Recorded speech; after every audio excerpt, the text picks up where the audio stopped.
Welcome to Deep Dive, the novel Aftershow. This is the podcast where we uncover the hidden layers, unravel the twists, and explore the worlds within words of the novels of, well, me, J. Kevin Tumlinson.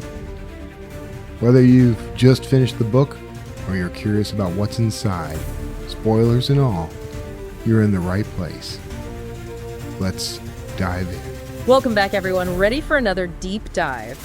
Today, we're going to explore, it's a topic that's fascinated people forever, really.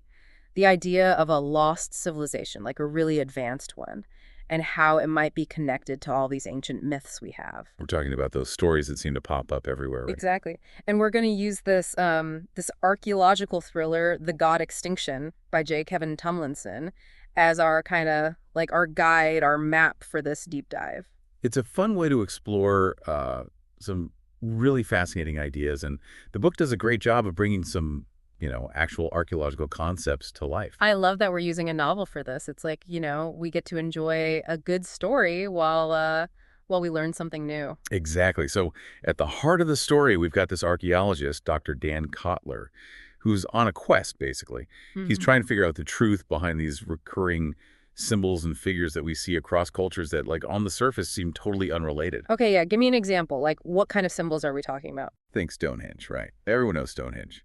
But did you know there are structures that are, like, remarkably similar, not just in England, but in places like India and Korea? Whoa, seriously, I did not know that. Or how about the swastika? Yeah.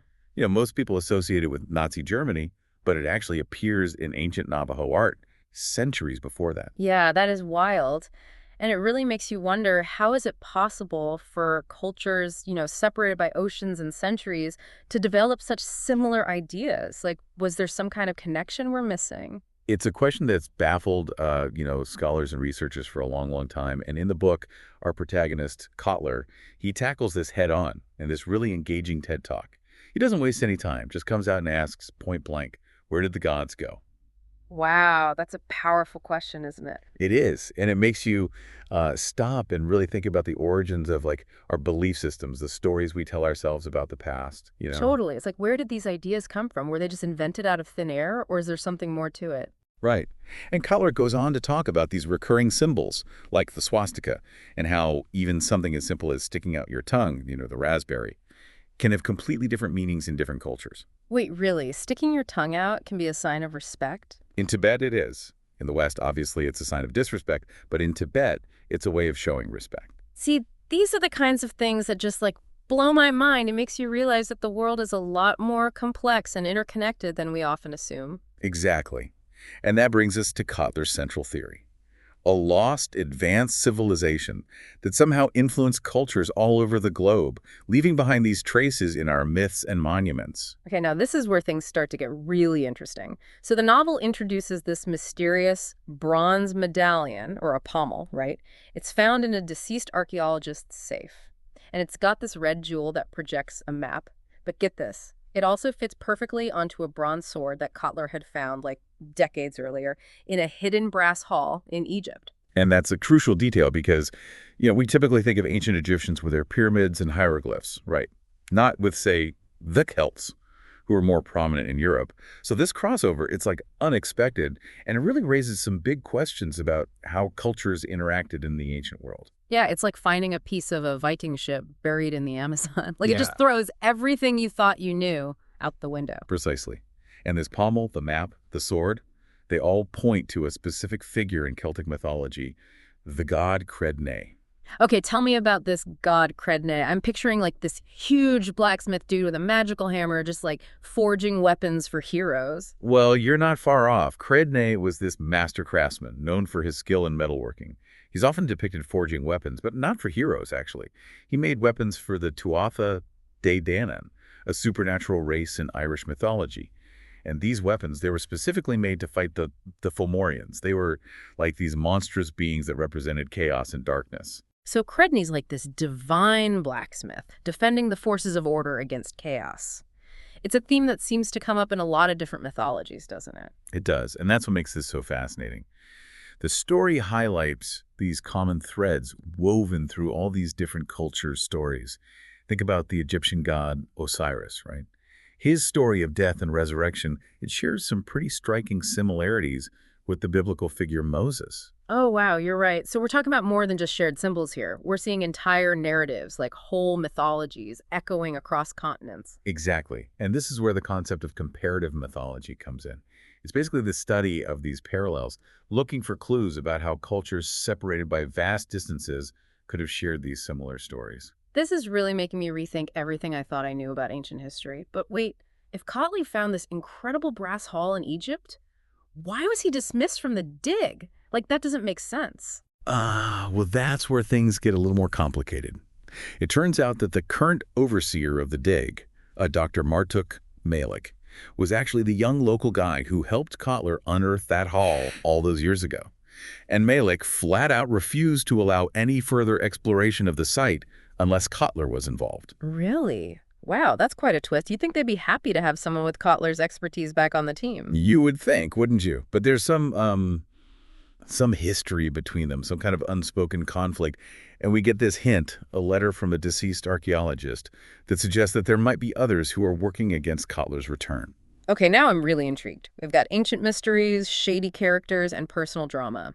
It's like Indiana Jones meets ancient aliens with a little bit of national treasure thrown in for good measure. So what happens next? Well, not long after Kotler gets to the dig site, he disappears. Disappears. Like, what do you mean vanishes into thin air? Abducted, actually. It's a serious turn of events.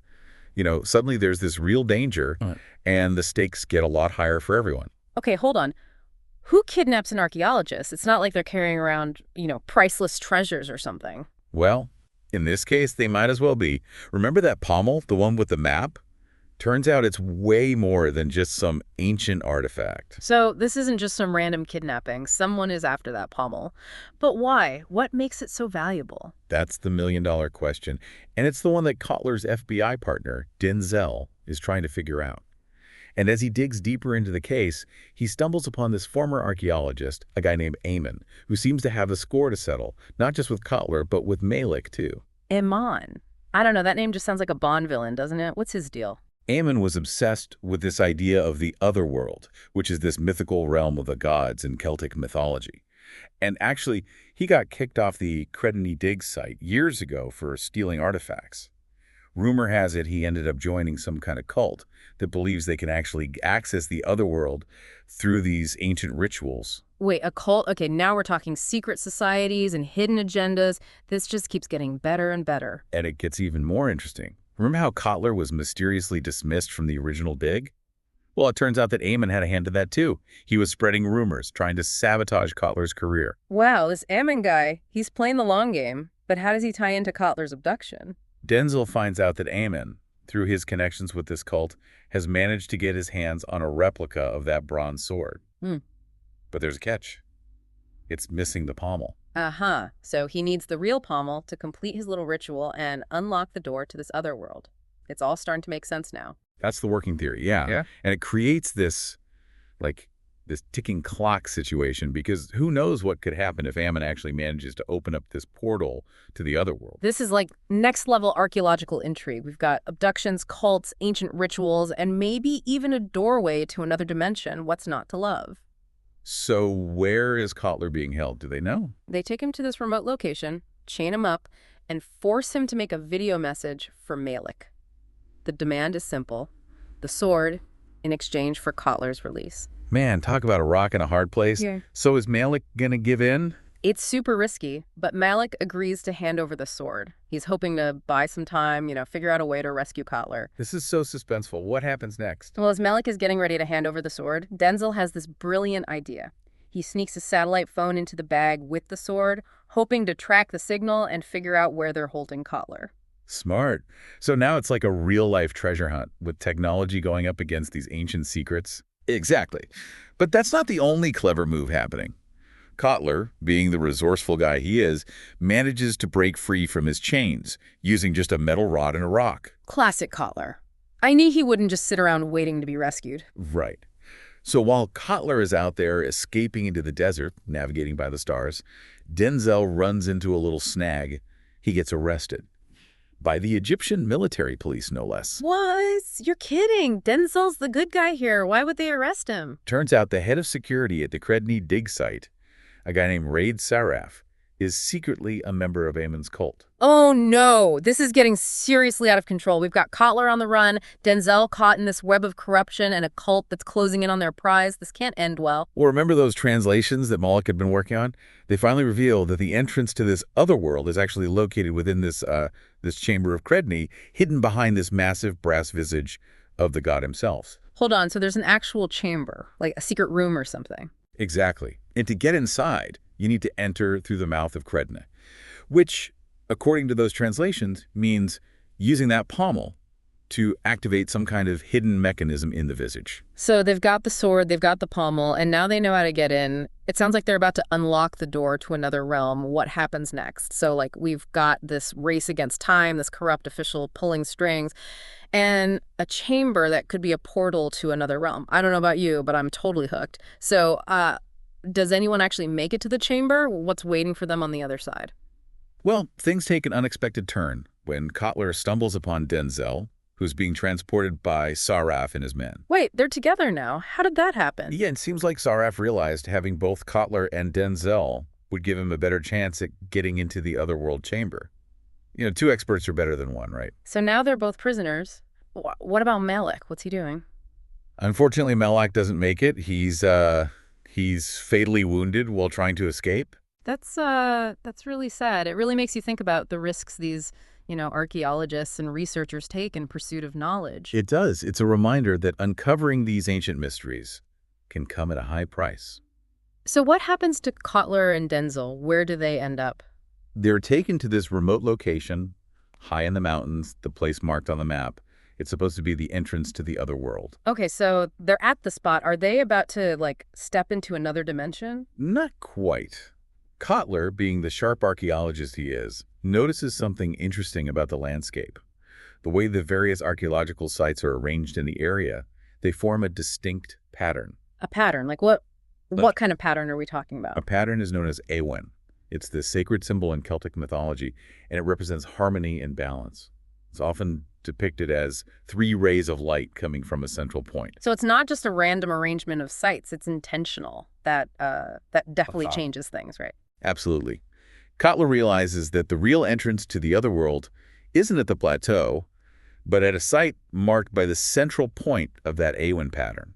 That's incredible. It's like some ancient GPS system encoded into the landscape itself. It really speaks to the ingenuity and knowledge these ancient cultures possessed. Okay, so they need to get to the central point.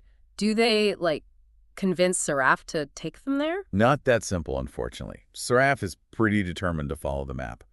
But meanwhile, back in the U.S., Liz Ludlam and Agent Brown are working hard, trying to track Denzel's satellite phone signal, and they start to realize that something isn't quite right. What do they find? They discover that there might be, a hidden agenda behind the creation of historic crimes the organization Kotler works for.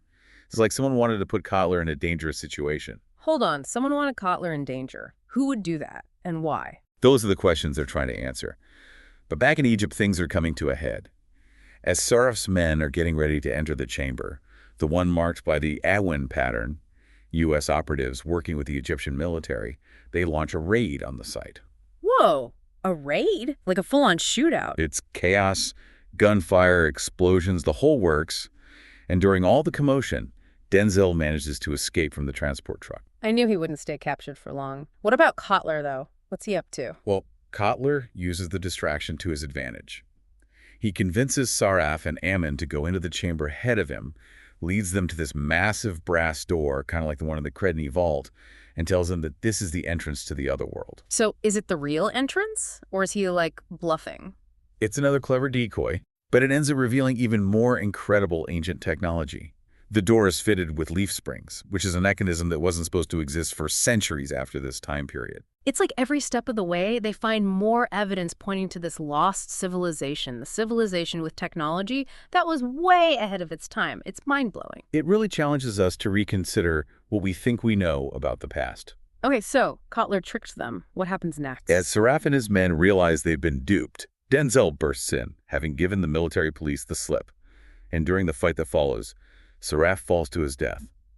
Aemon, seeing how deep the cult's deception goes, takes off running into the desert. That's intense. So it's just Kotler, Denzel, and Dr. Nesselhor left. What do? They start exploring the chamber, and they discover this massive space filled with all these elaborate carvings of gods and deities from different pantheons. Celtic, Norse, Greek, Hindu, Mayan, Aztec, Egyptian.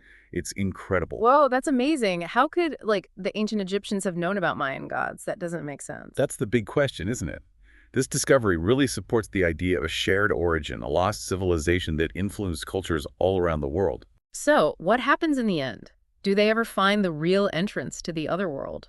The story ends with Kotler and Denzel finding this hidden passage, tucked away behind a huge intaglio depicting the Celtic tree of life.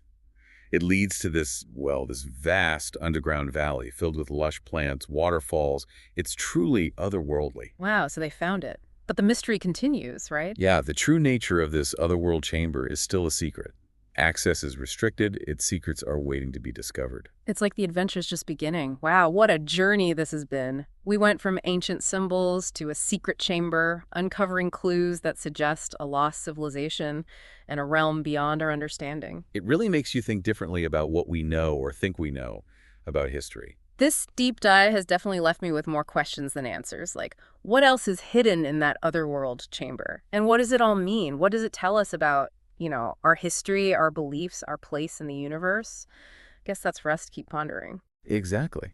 And who knows, maybe some of those answers are closer than we think, hidden in plain sight in the symbols and stories we see every day. That's a great thought to leave us on. Thanks for joining us for this deep dive. Keep exploring, keep those questions coming, and until next time, take care. Thanks for tuning in to Deep Dive, the novel Aftershow.